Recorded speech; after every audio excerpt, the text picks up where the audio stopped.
Hello, teacher and companions. My name is Diana Marcela Vega. I am studying psychology. I have a lot of plans for the next vacation. I'm going to travel with my mom to Venadillo, a town located in Tolima.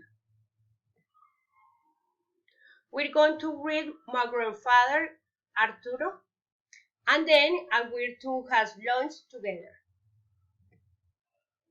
Then we are going to visit my grandmother, Beatriz, and we will stay in her house the whole vacation.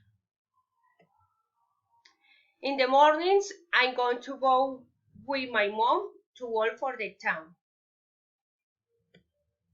In the afternoons, I will swim in the river with my family and I will speak to them about God. Every night, I'm going to meet my friends in the park to eat this ice cream, listen to music, and talk. Thank you. Goodbye.